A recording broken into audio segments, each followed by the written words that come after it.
We are at the final video of this mini-series about designing a group of bird samurai. If you didn't see the first two, I highly recommend it, but basically I designed these two characters right here and talked about their character designs as bird samurai.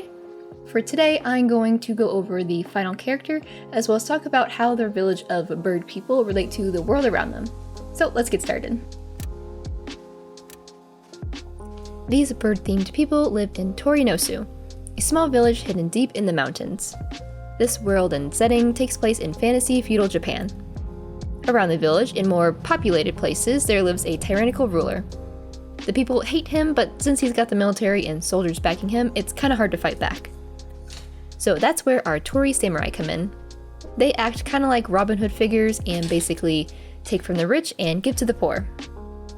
They focus on protecting the people more than abiding by the law, and tend to move around and work at night.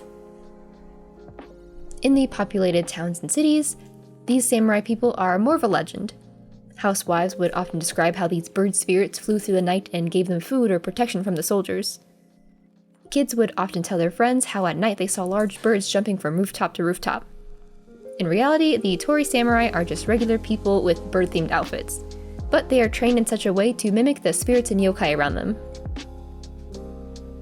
Because they cause problems for the rich, they are all wanted. However, the people would never turn them in on account of how much they help them. They still don't want to risk getting caught, because one slip-up would show that they are just regular people. This is why it's important for the Tori samurai to carry out their missions swiftly and quietly.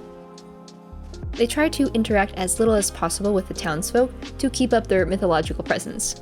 But the samurai are more likely to show up in front of children because it's less likely that their parents would believe them.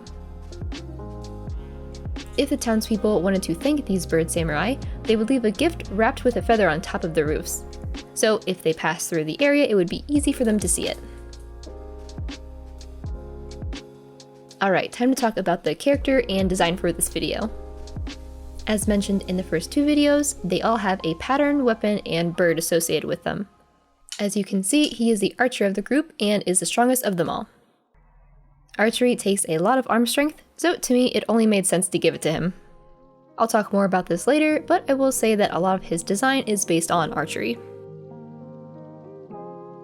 For the bird mask, I decided to make it a little different and change it to a hat. It can still cover his face and works just as well. The bird I based his hat on is the Japanese sparrowhawk. Not much to say with this decision. Hawks are a bird of prey, he seems like the kind of guy to also hunt and kill. Seems good to me. I did also do some research on the type of hat he is wearing, which is called a jingasa. It's basically a hat worn by samurai and foot soldiers, so it works perfectly for this character. I thought about showing his hair underneath, but decided to cover it up in the end. He has really short hair compared to the others, so there's no point in me trying to show it or design it. As for the pattern, I wanted to find one that focused on strength. So after looking around, I decided to go with one called Kiko. It's a hexagon pattern and translates to tortoiseshell in Japanese. It represents strength, but also longevity. I didn't incorporate the pattern until the end of the art process, so it won't show up in the time lapse. So here's a little picture of how I incorporated it into the clothes and wings. Like the other two drawings, I added it to the bottom of the wings and the red part of his outfit. The patterns inside the hexagon shape of the Kiko pattern varied from reference to reference, so I decided to keep it simple so the pattern wasn't too distracting. While I was researching the pattern, originally I was going to use this one. It's called Yagasuri, or also known as Yabane, and depicts bird feathers attached to the tips of arrows used for archery. This seemed to perfectly describe the character, but after reading more about it, I learned that it didn't work at all. Back in the day, it turns out this pattern was used for brides on their wedding day. Much like how an arrow never returns once fired, a young bride was not supposed to return home, hopefully meaning they had a good marriage. This doesn't relate to my character at all, so I decided against it. It would have been funny to use though. He probably would have constantly been called a bride while walking around the village.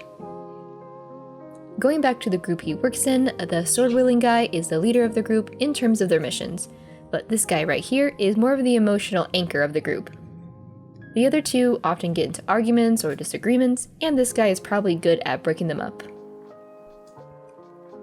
As for the character design, I wanted each silhouette to vary when placed next to each other. Since I wanted to focus on his strength, he is drawn with a lot of rectangles and squares. I also based his outfit off of Kyudo, which is Japanese archery focused on training the mind and body. They also use these giant bows, which I thought would be fun to give him one as well. I would guess that in his spare time he likes to do Kyudo as a sport, but also uses archery in his samurai missions.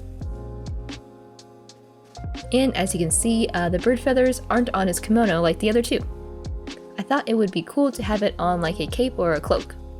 So when he runs or moves around, his shadow would look like an enormous bird next to the others.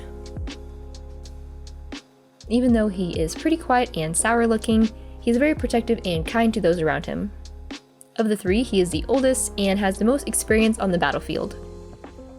To show this better, I decided to give him a scar along his face. Again, that's a small design thing you'll see at the end, because it was something that I gave to him last minute. I would say he's been fighting for quite a long time, and just within the past year or two got assigned to work with these other two. I think that's everything I wanted to say about him, so let's recap the whole story. Hidden in the mountains is a small village called Torinosu. All who live there have bird-themed outfits and names. Those with the longest feathered coats are the Tori Samurai, warriors trained to fight in ornate outfits as they hide their identities with masks and hats.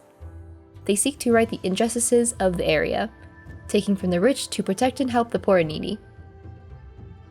To the surrounding towns, they are a legend, but to each other, they are simply humans helping one another.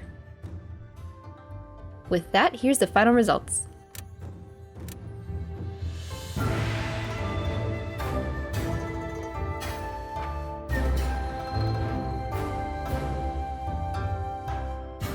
Thank you for watching this 3-part mini-series on creating a group of characters.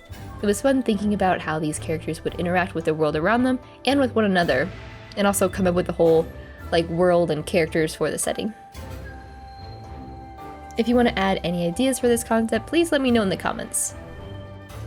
With that, I hope you guys have a great day. Bye bye!